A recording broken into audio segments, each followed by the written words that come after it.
In 2024, I finally sat down to watch Dragon Ball Z for the first time. To say it was an experience would be an understatement. Growing up, Dragon Ball had never really caught my attention. I can't even pinpoint why. Maybe it was the art style, maybe it was the overwhelming hype that turned me off. For whatever reason, I simply ignored it and moved on to other interests. Fast forward to a few years ago, when my social media feed exploded with tributes to Akira Toriyama, the legendary creator of Dragon Ball, after his passing. It was a shock. I never realized just how influential his work was, how deeply it had touched millions of people around the globe. Seeing countless fans grieve together and celebrate the world he created made me pause. I wasn't even into anime back then, but the sheer weight of his legacy sparked something in me. I decided that one day I'd give Dragon Ball a proper chance. That day didn't come right away though. In fact, my anime journey began elsewhere. My sister, a My Hero Academia super fan, practically begged me to watch it with her. Reluctantly, I gave in and loved it. That gateway anime opened the floodgates. Bleach, Naruto, One Piece. I dove headfirst into the big names and fell in love with the medium. Eventually, it was time to circle back to the one that started it all for so many others. I decided to do it right, beginning with the original Dragon Ball series before moving on to Dragon Ball Z. And I kinda struggled with it, to be honest, because it was so dated to the point that I had to just watch a summary of it on YouTube. I'm sorry for all the fans out there. But honestly, I read the manga and wow, from the very first arc, I was hooked. Dragon Ball Z didn't just meet my expectations, it shattered them, leaving an emotional mark on my heart that I hadn't anticipated. The show's charm lies in its characters and their incredible growth over time. Goku, the ever optimistic and determined protagonist, starts this series with a shocking twist. He dies.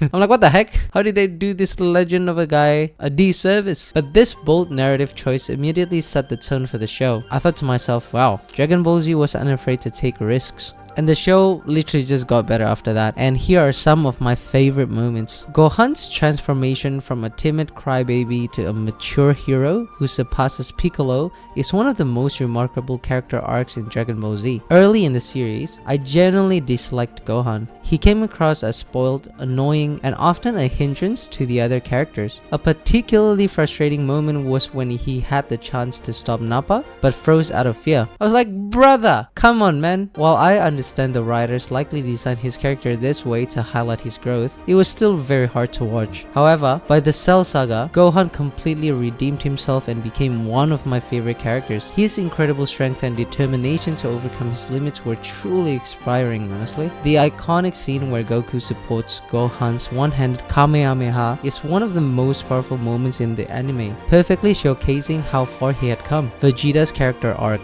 from ruthless villain to fiercely protective father, was nothing short of masterful. Episode 237 of Dragon Ball Z stands out as my favorite because it marks a significant moment of growth for Vegeta. For the first time in the series, he sets aside his pride and openly shares his feelings with his son, Trunks. This scene encapsulates Vegeta's internal conflict, torn between the unyielding, battle-hardened persona of a Saiyan warrior and the softer side of him shaped by his family. In a profound revelation, Vegeta acknowledges that he doesn't regret this change, showcasing his evolution. His ultimate sacrifice for others deeply moved me, proving that he is capable of love and breaking the notion that he was devoid of such emotions. This episode serves as a powerful and emotional turning point for his character. At the climax, when Vegeta witnesses Goku battling Kid Buu and finally sets aside his pride to admit that Goku is the #1 warrior, it delivers one of the most profoundly satisfying moments in the series. It's a culmination of Vegeta's character arc, a rare and heartfelt acknowledgement that carries immense emotional weight for the audience. I literally sat there on my couch crying my ass out.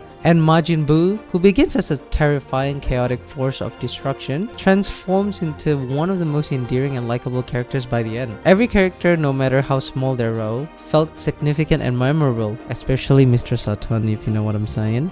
And the fights, oh my gosh, the fights. Few anime can match the sheer intensity and emotional stakes of Dragon Ball Z battles, although obviously a lot of the modern ones encapsulate that pretty well. But still, From the epic clash between Goku and Frieza on Namek to the heart-wrenching showdown with Cell, each fight felt monumental. The animation, while dated in places, carried so much energy and impact that it's easy to see why these battles have become legendary. My favorite moment in the final battle between Goku, Vegeta, Majin Buu, and Kid Buu was when Vegeta called on the people of Earth, and essentially everyone, to lend their energy to Goku by raising their hands. It was a powerful full circle moment highlighting Vegeta's transformation from someone who once tried to destroy Earth to someone now asking its people for help to save it. The choice to end the fight with Genki Dama, one of the series' most iconic techniques, made the conclusion even more epic and satisfying. The ending of Dragon Ball Z felt quintessentially Goku. His Saiyan nature simply wouldn't allow him to pass up the thrill of facing a stronger opponent, perfectly encapsulating his character. It was very heartwarming to see the other characters finally able to relax and enjoy some peace during the final episodes, creating a sense of closure. However, one aspect that bothered me was Goku's abrupt departure. He left his family without any real build-up or explanation, something he's been known to do throughout the series, which is quite annoying honestly. While it fits his character, it felt disappointing and a little frustrating, especially as a farewell in such an iconic series.